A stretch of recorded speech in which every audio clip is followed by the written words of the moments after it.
Welcome into the late night Gamecock show. Really excited to have everybody here tonight. I know that it's a Wednesday night show, probably a little different than what you're normally accustomed to.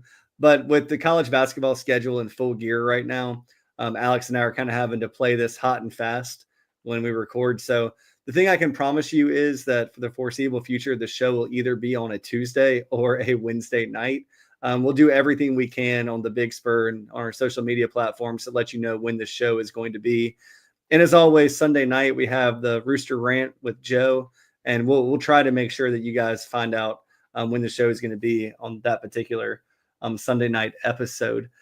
But I can tell you that next week, Thanksgiving week, feast week, one of the best weeks of the entire sports, at least college sports landscape. Our show will be on Tuesday night. Obviously, the men's basketball team faces off against Xavier Monday. I can't remember if that game's at 6 or at 8:30, but it's one of those two time slots. And then 8:30. They play at 8:30. Alex is on top of it. And then after that, there will be a game Wednesday. Same thing. The teams that lose on Monday night will play at 6 p.m. and the winners will play at 8:30.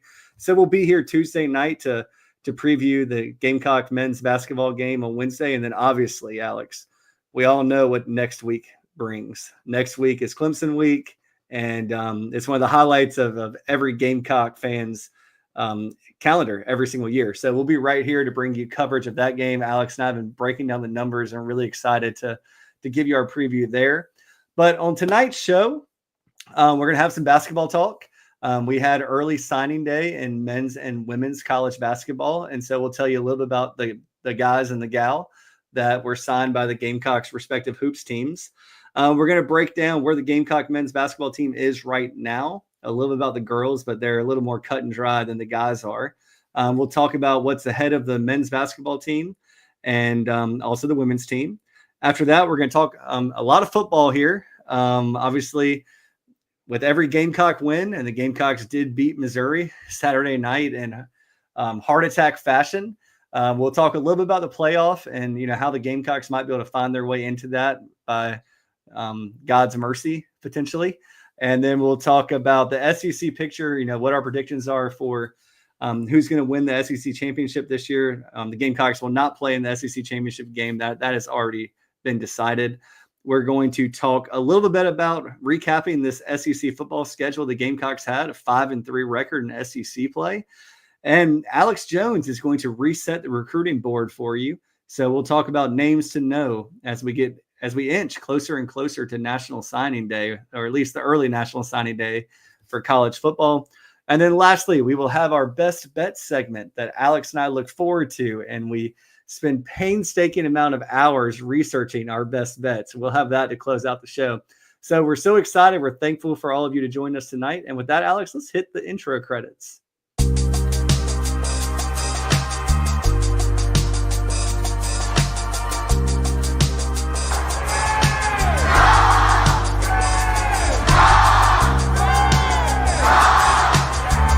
Welcome to the Late Night Gamecock Show from Chief Sports, South Carolina. Here are your hosts, Matt Anderson and Alex Jones of thebigspur.com.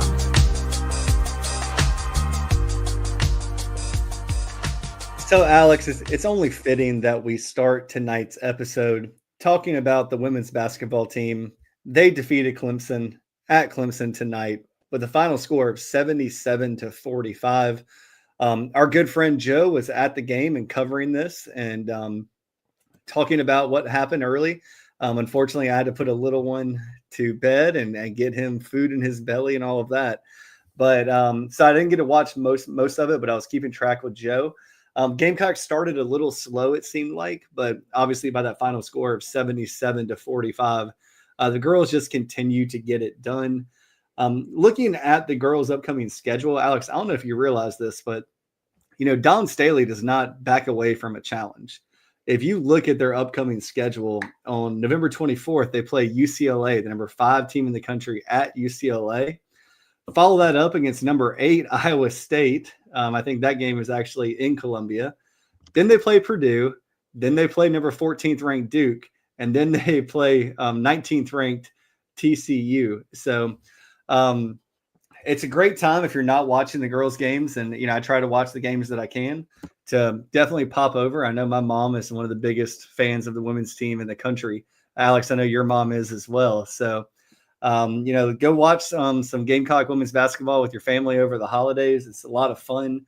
After that, the girls do get a little bit of a break. They face South Florida, Charleston Southern, and Wofford before starting SEC play.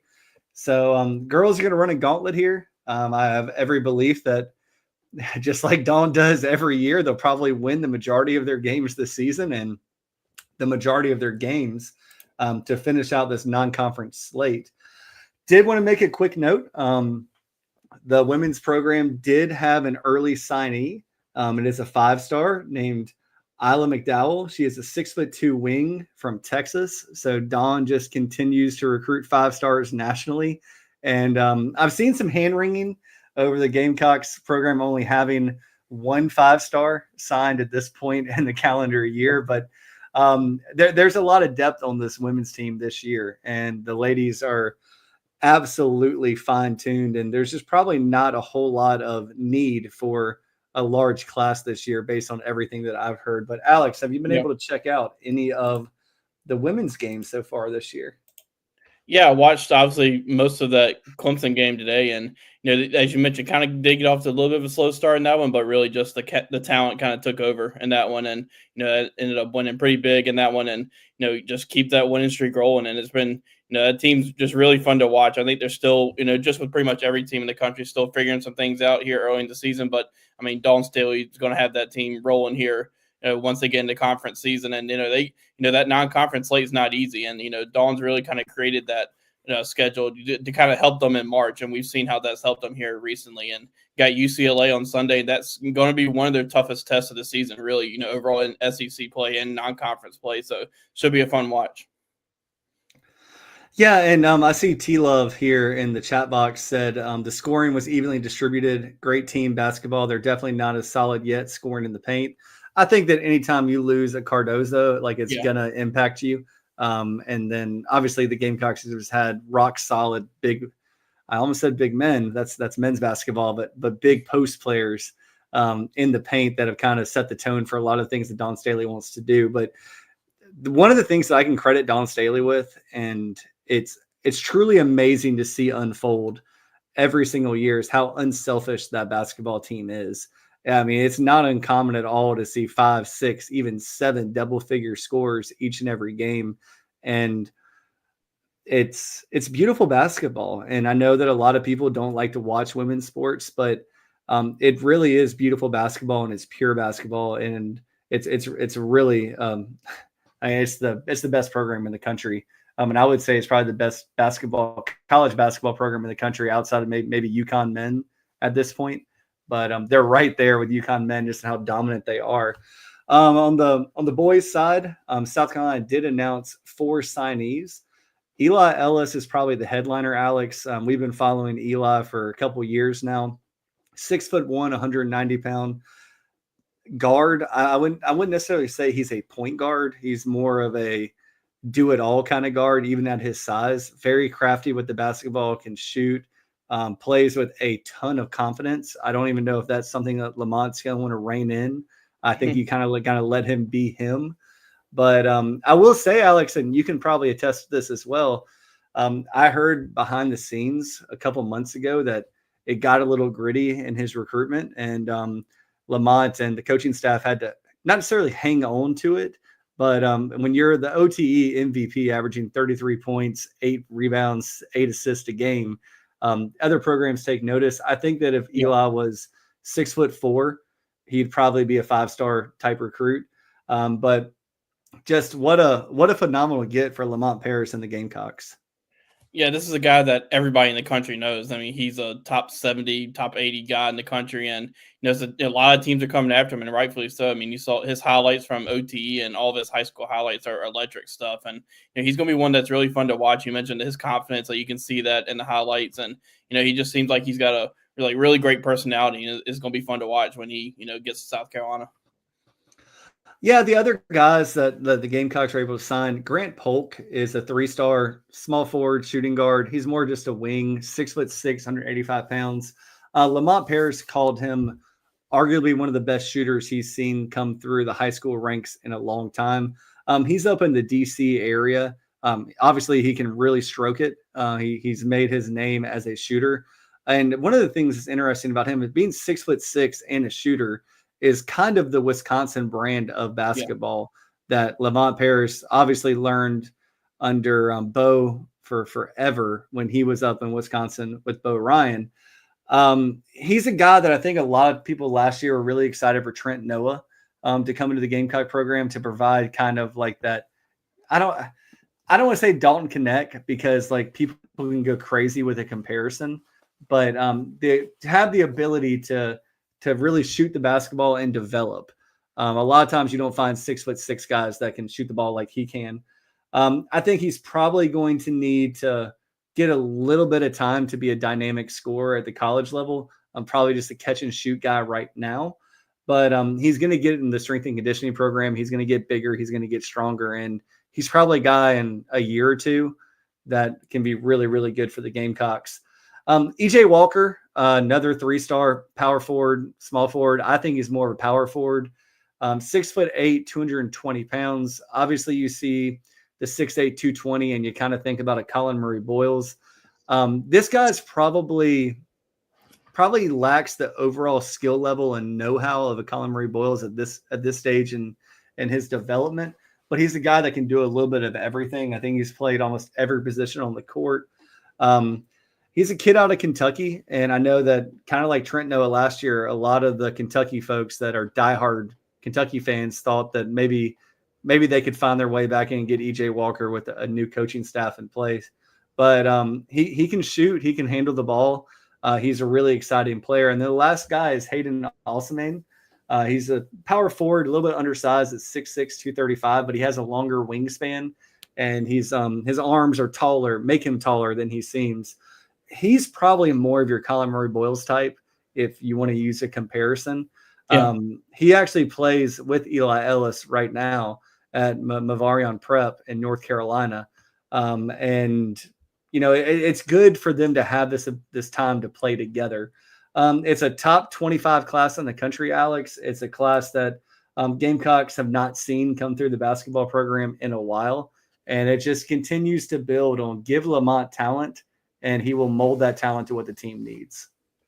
Yeah, when you look at the class, you know, all these guys look exactly like what Lamont Paris is looking for. You mentioned Grant Polk before, you know, my internet went out. But, you know, Grant Polk's a guy who, you know, you mentioned kind of fits that mold of what Bo Ryan and Lamont Paris kind of built and we're looking for in Wisconsin. I think, you know, he's another one that's really fun to watch. So, you know, these guys, it's going to be interesting that, you know, 2 or 3 years down the road, once they get to South, kind of what this class looks like. And, you know, maybe like, you know, they had kind of the foundation before this last year with that NCAA tournament run, but these guys look like they can kind of continue that success. And maybe, you know, it's going to be fun to watch here in these next few years to see what they can do at South Carolina. Yeah, we kind of talked about the girls' upcoming schedule, and the guys obviously dropped that game to Indiana. I think anytime Colin Murray Boyles picks up 2 fouls, he's kind of missing some of those bunnies he was missing against North Florida. It's kind of just an off night. If you listened or if you read John Whittle's article in the Big Spur today, he kind of had a brain dump from his time at Bloomington. And Nick Pringle gave some really solid quotes, I thought, and kind of talked about like Colin and just things that they take for granted, that he's always going to make that shot or he's always going to find a way to put the ball in the basket from a weird angle. And sometimes it doesn't work out. Nick also said that, you know, Colin was probably on the wrong side of a whistle a few times, both on offense and defense. And we got to remember that Colin's still only a sophomore. I mean, you can tell by his baby face, he's still very, very young. But going into Bloomington was always going to be a tough ask. And I said it on different shows. With Indiana having a bye week in football, especially with their success they're having on the football field right now, and walking into Assembly Hall, you knew it was going to be a raucous environment. You knew it was going to be crazy. They had a 17-1 run at one point in the game. Yeah. Gamecocks whittled down to 3. It was just a situation where the Gamecocks probably got just hit over the head and maybe not exactly ready for it. I don't necessarily know what you take from it when Jacoby Wright and Colin Murray Boyles combined for like 8 points in the entire game. But It's not at the point to panic with the men's basketball team yet. And I had questions about Indiana. I had questions about their defense going into that game, and I said that they had to go to the transfer portal hard, and they did. And I mean, they have a couple different guys on that team, at least two offhand, that were 5-star guys, and 5-star guys out of college. Some of them with more college experience than others, but they really went to the transfer portal and did well. And it's probably going to be South Carolina's toughest test in the non-conference. And I thought South Carolina would be Indiana's toughest test in the non-conference. But overall thoughts, anything you want to add to that, Alex? Sorry, I was going to text message. No, you're good. I think just looking back at that game, when Colin Murray-Bowles and Jacoby Wright don't have their best game and, had their, fair share of struggles, that's going to be tough, especially going into an environment like Indiana and against a team like Indiana that was the number 16 team in the country. And you get off I think you scored the first 4 points of the game. And then, an environment like that, when you let the home team go on a 17-1 run, it's going to be really hard to get back into it. I thought some positives that you could take from it is, for one, Nick Pringle seems like maybe he's starting to come into his own. He's actually pretty close right now to averaging a double-double through the first 4 games. So I think these last 2 games, we started to see him be a little bit more aggressive on the offensive end. I think that's exactly what they're looking for. Morris Ugasuk had a pretty good game, too, shooting the ball. I think he scored 18 points in that game. And so I think that could be a big confidence builder for him. But, I think just it's one of those where now you got Mercer coming in on Thursday, just kind of flush that Indiana loss and get ready for Mercer and, build on the good that you saw in that game and, just kind of work on the negatives. Yeah, and I mean, you look at it right now, you got 3 guys, call it 4 guys, averaging double figures on the season. We're only 4 games into it, and, looking at this particular schedule, the North Florida game, should the Gamecocks have probably won that? I'd probably say yes. It wasn't the start of the season, but you lose that game, you win your next 2 by 20-plus points. You travel to Bloomington in it's just a tough situation when there's no football game and it's Indiana and the fans are raucous. I mean, the guys talked about how amazing that atmosphere was. But yeah, I think, do you worry about Cam Scott? I don't. It's only 4 games into his season. Most guys ranked where he was, kind of a fringe top 40, top 50, somewhere in the 30 to 50 range, wherever you look on your rankings. Yeah. Normally don't come out and score 15 a game. I mean, go back and look at Sindarius Thornwell his freshman year, PJ Dozier his freshman year. The game's going to slow down. I mean, Morris Ugasuk is averaging more points per game than Cam Scott right now, and I don't think that'll be the case at the end of the season. So Gamecocks do have some tests in front of them, though. Looking at the next couple games, obviously you mentioned Mercer. They should handle Mercer pretty easily as long as there's no hangover from Bloomington. And then after that, you go play Xavier. Xavier is the Fort Myers tip-off. We talked about that a little bit off the top here. They have a top 30 offense in the country, a top 70-ish defense in the country. Xavier does. They beat Wake Forest by 15 at home the other day. They play Siena in a lead-up before the game against the Gamecocks. Looking at their size, I mean, they're not a humongous team. They only have 2 guys on the roster that are 6'9" or taller, a couple other 6'8" guys. I think the Gamecocks might match up a little bit better against Xavier than they did against Indiana, but it's a neutral court game in Fort Myers, and you'll see what happens. They'll face the winner of Michigan and Virginia Tech. Obviously, Gamecock fans remember playing Virginia Tech last year in Charlotte.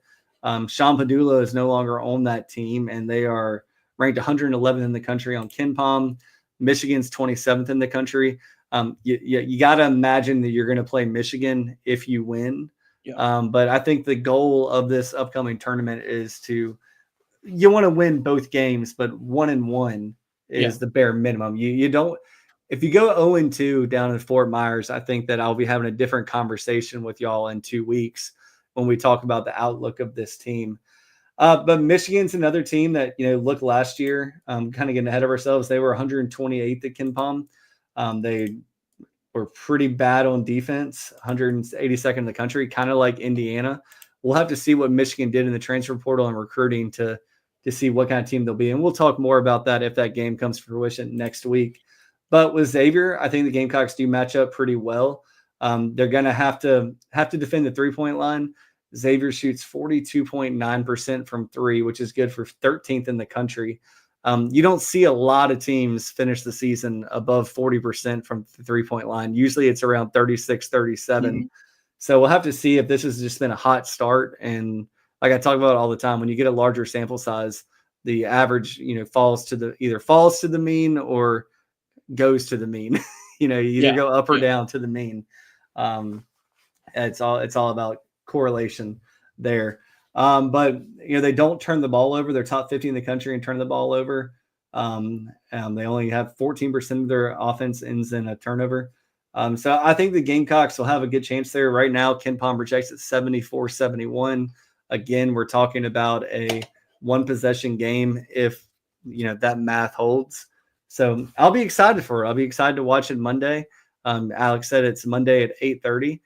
So it'll fight Monday Night Football ratings, but hopefully the Gamecocks find a way to get it done for all of us and all of you watching. It's a lot better when the Gamecocks are winning when Alex and I do these shows.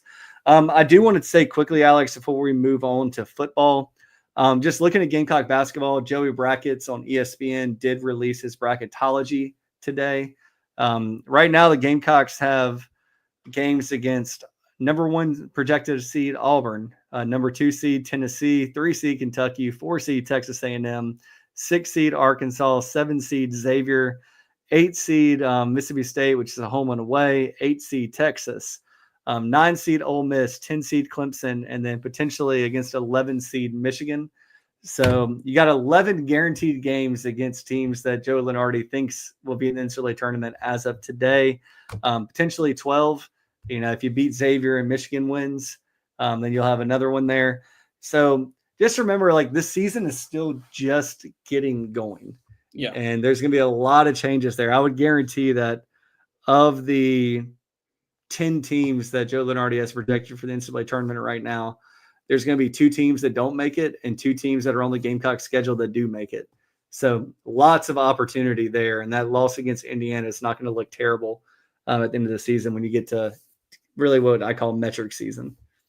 Yeah, I mean, plenty of opportunities. You can kind of look at that both ways and talk about how daunting it is, and it is because, I mean, the SEC this year is going to be, I mean, we thought it was really good last year. It's going to be unreal this year. I mean, you look at how Auburn and Alabama are playing right now, and it's going to be a daunting schedule, but that's going to provide plenty of opportunities for South Carolina if, they want to get their way back into the NCAA tournament. There's your opportunities right there to build your resume. So, I think you just find a way to finish out this non-conference season strong. I think this Mercer game, I think it needs to be a big confidence booster for a lot of players heading into a pretty pivotal, I think, tournament here coming up next week in Fort Myers. I think you kind of hit the nail on the head with it, that they need to find a way to at least win one. Don't go 0-2. Obviously you want to go 2-0 and win the thing, but win one. I think that's where you want to be, or that's what you need to do. And I think they will find a way to do that. I don't think you can count them out for winning that thing either, with the way Colin Murray Bulls can play and get hot in the rest of these guys. So it should be pretty interesting to watch this team down the stretch in the non-conference as they kind of build their way to a daunting SEC schedule that's full of opportunities. Absolutely. Hey, T-Love, I do see you in the chat box. We'll talk about that on a later show. I just made a note for it. But it's just we're going to run out of time if we go down that rabbit hole tonight. But I promise we will talk. And the question is, Alex, so if you can't see it, is will you talk about the freshmen that we could possibly see play that are redshirting this year when you discuss football? That's a long conversation to kind of dive through. But we have a lot of time that we'll talk about that at a later date. Alex, quickly, I do want to, before we take a sponsor break, I do want to talk about how the Gamecocks got to 5-3 on the schedule. Obviously, the Gamecocks have finished their SEC regular season games 5-3. First time since I think 2013 or 2014, the Gamecocks finished with 5 wins in SEC play.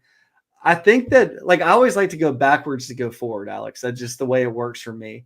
And I think that the first game of the season that you saw the defense with the potential to truly be dominant was that road game at Kentucky. Yeah, I think, you look at that, you had the Old Dominion game, in that week one. And I think it's just one of those where you're still bringing in a new quarterback, a redshirt freshman quarterback making his first start. You still were working out some kinks there, and then you went and really took care of business in that Kentucky game. And that kind of started a trend of South Carolina being really, really good on the road this year for the most part, other than that Alabama game, which they still played well, just came up just short. But I mean, I think that really kind of set the tone for them, not only for the whole season, but really how they're going to play on the road. And I think, Alex, and my last takeaway on this is it had been so long since I had seen an opposing quarterback legitimately look scared to take a snap. And that defensive line really showed us what they were capable of, because Brock Vandagriff did not want to play football anymore that day. To quote, remember the Titans, football is zero fun, sir. He did not want to play anymore. Yeah, we saw the potential of that defensive line against Old Dominion. I think we still just wondered, we knew they were going to be good, but you just wonder, okay, was that just Old Dominion and an offensive line that struggled last season and then coming into this season? But then you go to Kentucky, who, had an okay offensive line, but that defensive line of Kyle Kennard and Stewart and those interior guys really dominated. And I think that really kind of set off the alarms for how good that defensive line could be and the defense in general. I agree. And then I think about the LSU game, and I think that this was our first glimpse, and we're not going to spend a ton of time talking about officials or referees. We're not doing that tonight. But I think this was my first glimpse of how dominant and how good Lenore Sellers and Rocket Sanders could be together in that first half against LSU. Yeah, Rocket Sanders, I remember watching in that game, he looked really good. I think you saw he was working his way back to get into what we see of him right now. And then down the line, you had the injury against Akron, and I know that kind of set him back a little bit. But yeah, you saw the potential of the run game in this one, and you still, even though LSU put up some points in that one, you still saw the defense really coming into their own. And I think that's when we, pre his first injury for Lenoris too, that's when you really started to see Lenoris kind of calm down in that first half, and before he got hurt in that second. But he looked really good, and I think that was really kind of the start of his development. Yeah, I think that, like what I said, I guess when you talk about that LSU game and just what Lenoris was able to do, JC talked about it, he was going to have his coming out game at some point, and I think it could have been LSU, and I wish it had been LSU, because he took so much crap from people on social media and message boards, between that Kentucky game to, let's call it, the Texas A&M game. There were a lot of questions about, was he the guy? And he clearly showed he was the guy against LSU. You got to go to Ole Miss now, Alex. And I think that, this particular game was the one that just broke the hearts of so many Gamecocks, because coming off a bye week, Williams-Brice Stadium was electric. Lenoris was definitely not himself at all. And Ole Miss, which thankfully they're not doing it as much as they were doing early in the season, with the artificial timeouts and the fake injuries. I think that game was just a cluster F of everything that could possibly happen in a football game. It was just one of those games where nothing went right for South Carolina. You had the, you had the fake punt go wrong, and then just kind of from there, it all went downhill for South Carolina. They couldn't get anything going again offensively, and, Ole Miss, we knew how good their defensive line was, and really that defense just shut down South Carolina. And, I think that kind of, I think that was just one. They're probably, South Carolina's game this year where just nothing went right, and every team kind of has those, and I think that was just South Carolina's version of that this year. I agree. I think the LSU game and the Ole Miss game were definitely daggers, but I think the Alabama game actually showed this team what they could do. And I think, win or lose that game, I think if they had won, they still would have done everything they have done since that game. But I think that was the game that proved to the fans and proved to the team that, okay, we're good. We're really good. Yeah. Yeah, because you think about what they did to that Alabama offense. Alabama's offense, for the most part in that game, kind of struggled. Jalen Milroe is a guy who's played really well all year, and South Carolina did a great job of containing them in that game. And I think you kind of nailed it there. It really showed the fan base and the team what they can do. And I think that kind of inspired their, mentality of enough's enough, because they had too many, or the LSU and Alabama game were close losses. I think that was one where they're ready to, as they say, kick the door in. And I think they just had that enough's enough mentality, and it kind of came from that one. Yeah, I don't want to spend too much time on Oklahoma, A&M, Vandy, Missouri. We've talked so much about those games here recently, but I do think it's important to go back and say, how did we get to this point? And how did we get to this point? There were a lot of good players that stuck with it and played through it and overcame it. So it's kind of where I'm going with that. Really quick, Alex, I do want to have a quick playoff talk with you before we hit a sponsor break. Just looking at it right now, Gamecocks are 18th in the college football playoff rankings. Clemson 17, Colorado 16, A&M 15, BYU 14, SMU 13, Boise State 12, Tennessee is 11. Just wanted to highlight some games for you this week that I think will matter to the Gamecocks and maybe potentially take that 14% chance and get in there. You have a lot of these teams actually going on the road. Boise State goes to Wyoming. I think Boise State probably handles business there. SMU at Virginia. I think that SMU handles their business there. But BYU at Arizona State. Arizona State's 21st in the country. I do think that we have the opportunity. We have the opportunity to see potentially BYU drop another game, which would just take them completely out of the picture. Then you have Texas A&M at Auburn. We'll talk about that game later in best bets, at least for me. Colorado at Kansas, another game where Kansas just had a big win over the weekend, and they're like the old Kentucky spider web, just like keep you in the spider web as long as you possibly can keep them there. Clemson plays the Citadel, South Carolina plays Wofford. Outside of that, Indiana travels to Ohio State. That's a potential big one. Penn State at Minnesota, Bama at Oklahoma, Ole Miss at Florida. I really don't think Ole Miss losing or Alabama losing helps the Gamecocks. But Penn State losing, I think, could help the Gamecocks. Indiana losing could help the Gamecocks. Ole Miss at Florida, it's going to be tricky, but I don't think it helps the Gamecocks in any way. And I don't think if Georgia lost to Massachusetts, then yeah, maybe that helps the Gamecocks. But anyway, it's like there's still so much games to be played. I'll keep updating you on all of this every week. Good thing is the Gamecocks have what's essentially a bye week this week, and we'll let the chaos fall around them. But Alex, I did think you want to talk about bowl projections. How are the Gamecocks looking for a bowl game this upcoming offseason? Yeah, most of the projections right now heading into this Wofford game, the majority of them have them in the ReliaQuest Bowl, which is the former Outback Bowl it played in Tampa. I think most, a lot of the matchups that you saw this week were against Iowa or Illinois. And I think, most projections lean ReliaQuest Bowl for South Carolina right now. I think you did see a couple Gator Bowl projections in there. Obviously, South Carolina was there 2 years ago and played Notre Dame. I think there's still an outside, one outlet I think had Texas Bowl too. But I think South Carolina now with that Missouri win has, I'm not going to say guaranteed because you never know, but I think there's a really good chance South Carolina heads to Florida for a bowl game. You still have the Citrus Bowl on the table, I think. I think if South Carolina wins out and doesn't make the bowl, or doesn't make the college football playoff, I think there's a shot South Carolina can find a way in the Citrus Bowl down in Orlando. But I think as we sit right here after that Missouri win, I think it's a good shot. South Carolina's going to end their season in Florida in a bowl game. Which sucks because I really wanted to take Alex Jones to Las Vegas. That's what I wanted. We were so close. We were so close. Well, I'm glad we're not as close as we were before. Yeah. But Alex, let's go ahead and hit a sponsor break. When we get back, we're going to talk our best bets, and then Alex Jones is going to reset the recruiting board for you guys and gals so you know who to be paying attention to as early signing day approaches.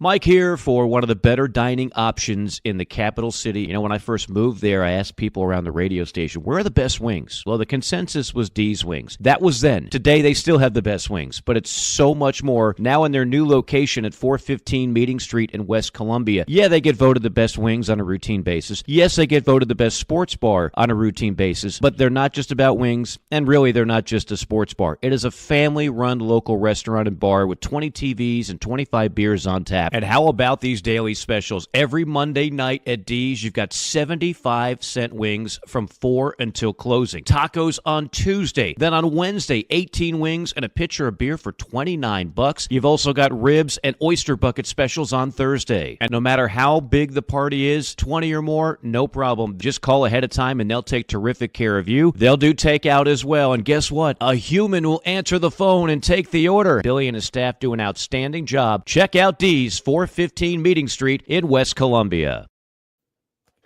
So we are back, Alex. Let's reset this recruiting board.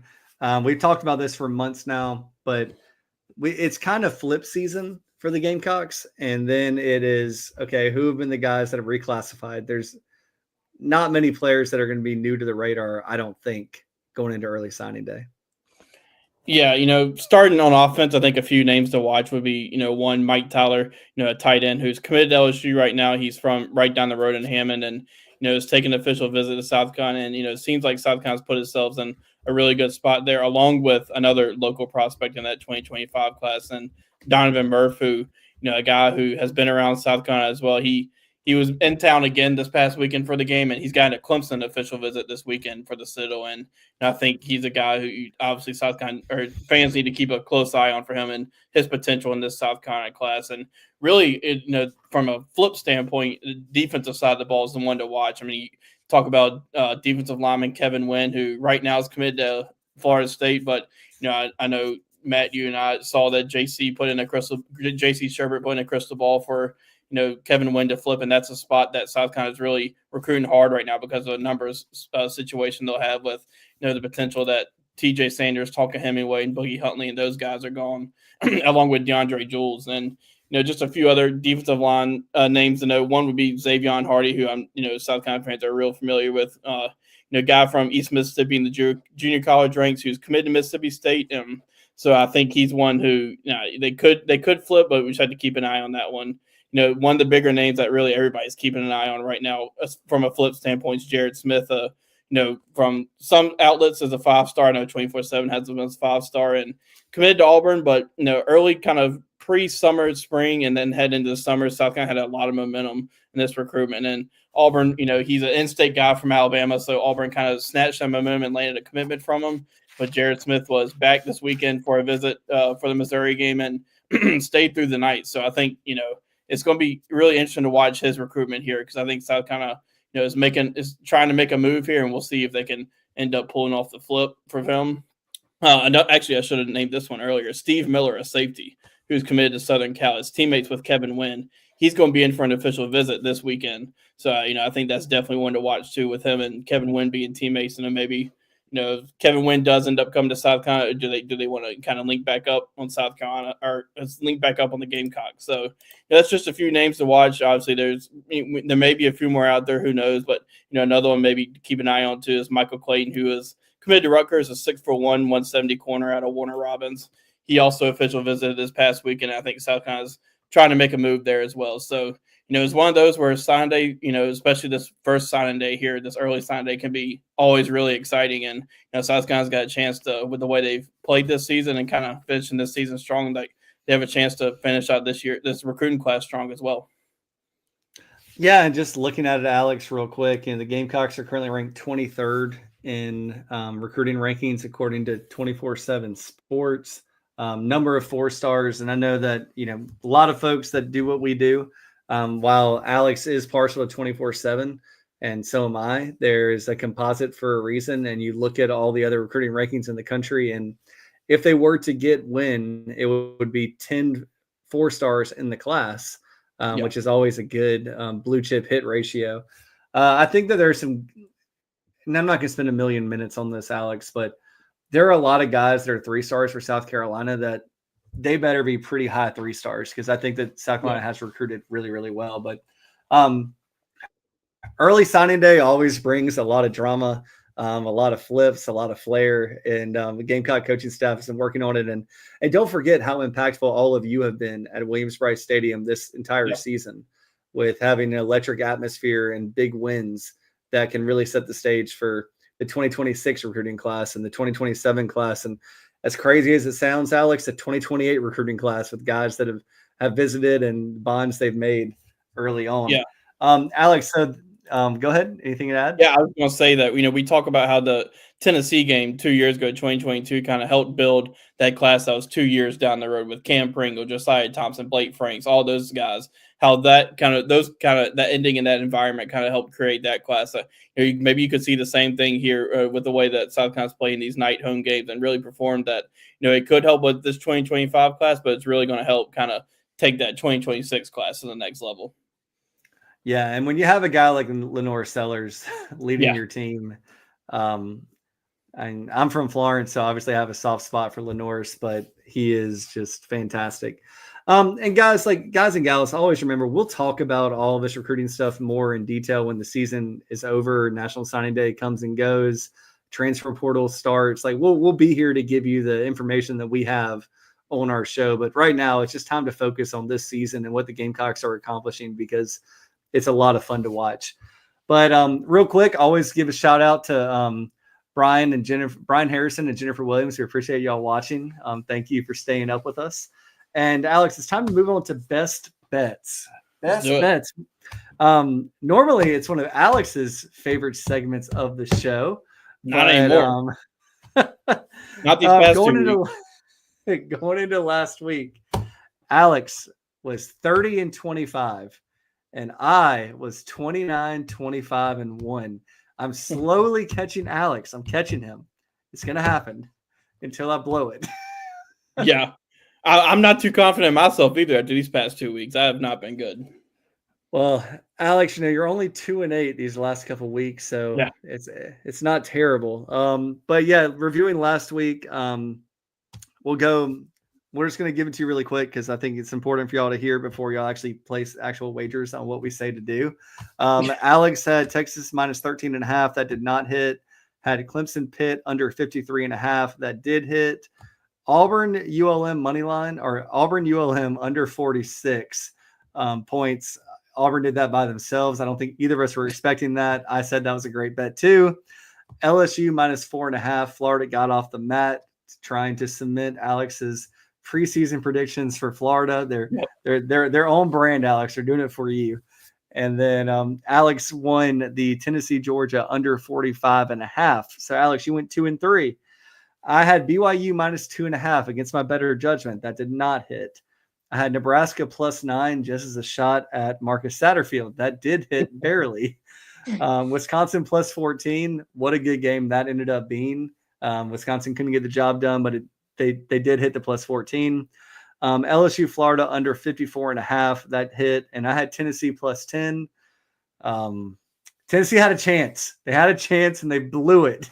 Yep. So, 3-2.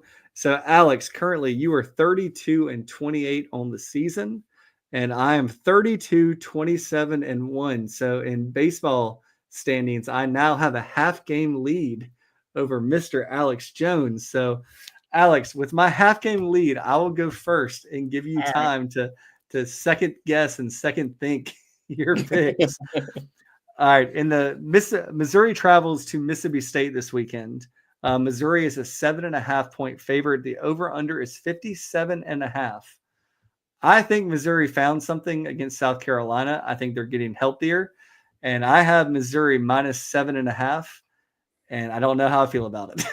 Well, I agree with you because I had the exact same thing. But what'd you say the over-under was? 57? 57.5. I'll take the over on that one.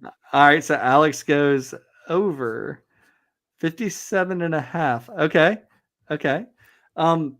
Yeah, I don't know what's going to happen in that Missouri-Mississippi State game. Yeah. I think Mississippi State's not very good. I think Missouri had not looked good in any metric. We talked about that so much last week, Alex, that it should have been a 10-point win for the Gamecocks. It looked like the Gamecocks are well on their way, but then Missouri got off the mat. Let's see if they can do it again after a heartbreaking loss that officially knocked old Eli Drinkowitz out of the playoff conversation despite his best efforts to keep Missouri there.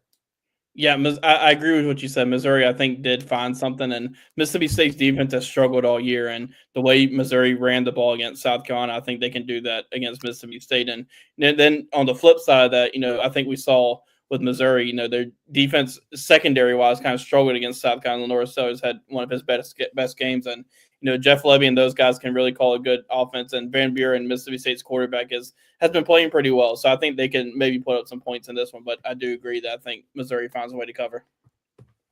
All right, my next pick, and it's another road team, and I'm taking the points.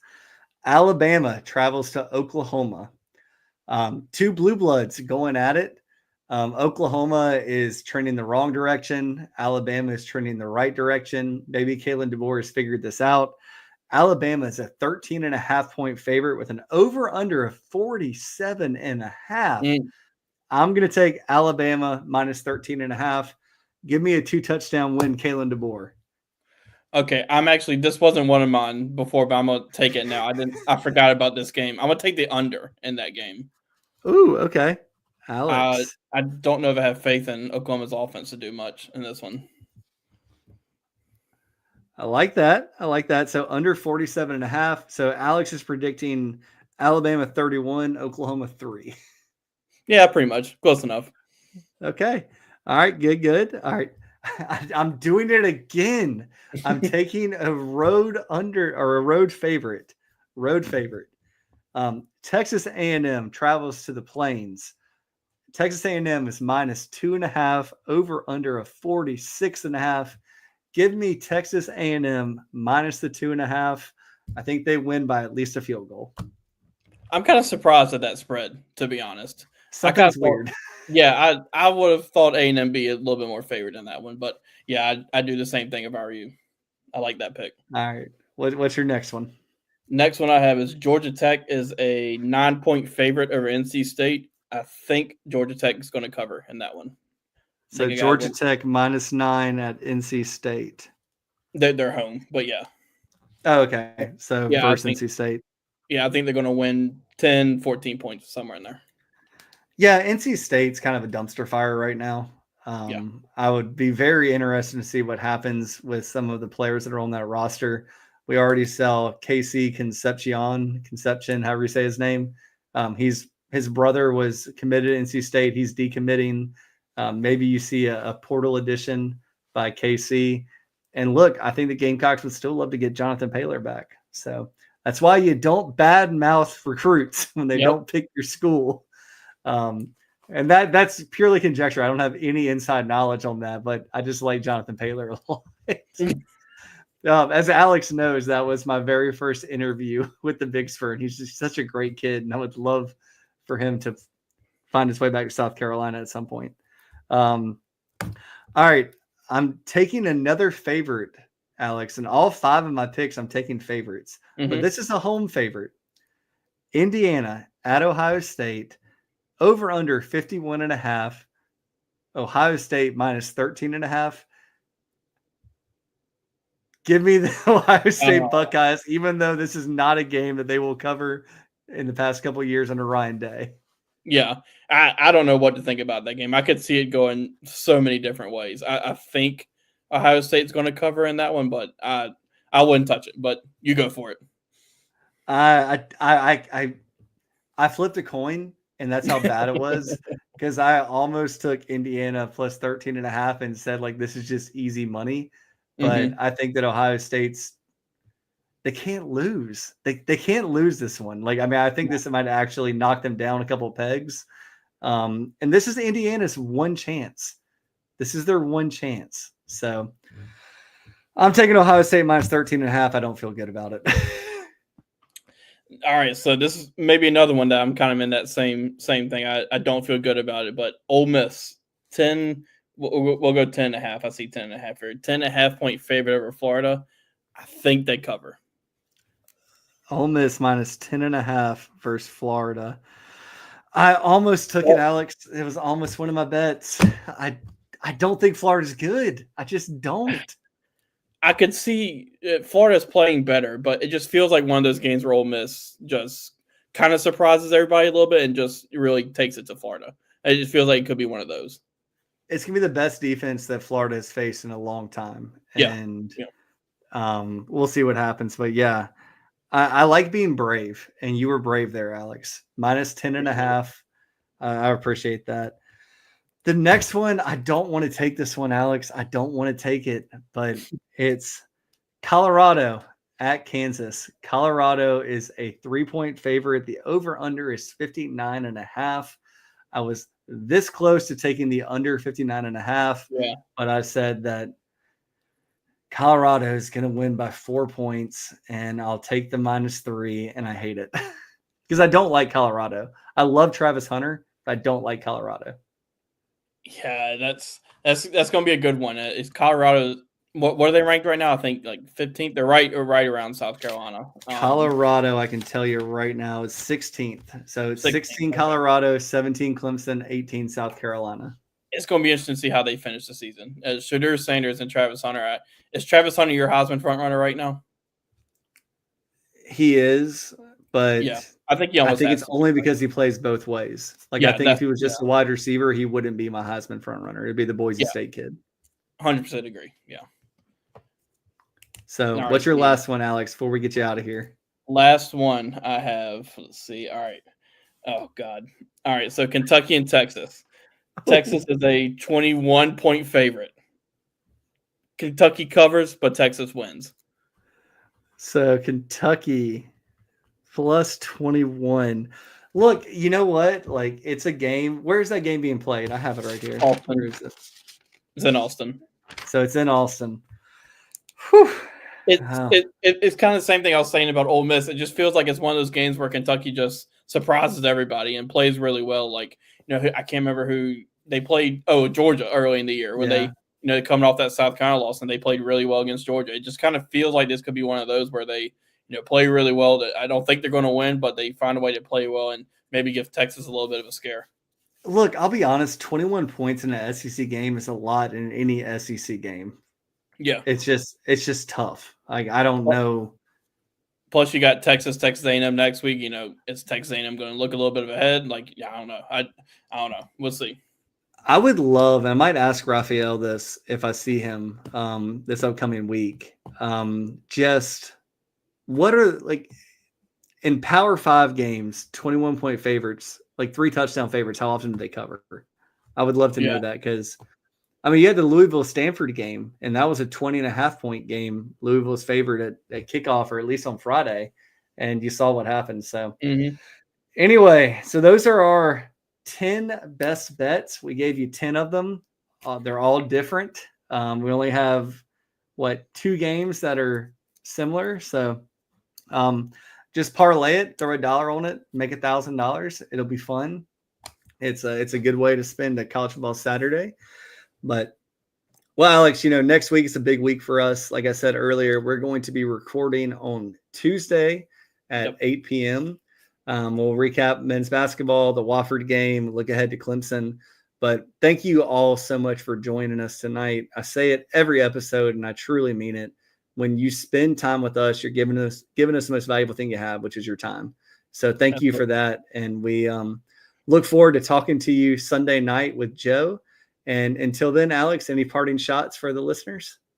No, just continue to stay tuned to the Big Spur. It's coming to a crazy time here. You got men's and women's basketball heating up, and South Carolina's got a game tomorrow. The women played tonight, went on the road on Sunday. Then you got football on Saturday, so it's a crazy time, but it's been a lot of fun, and always enjoy being on here. Yeah, make sure that all of you figure out your Thanksgiving meal early. You don't want to be the last people in the grocery store looking for turkey, looking for stuffing, looking for dressing, looking for hash brown casserole. Don't be that. Get your orders in now and get ready for Feast Week. We look forward to seeing you on Sunday and next week. For me and Alex, wish you all the best. Hope you have a great evening. Talk to you soon. Bye, everybody.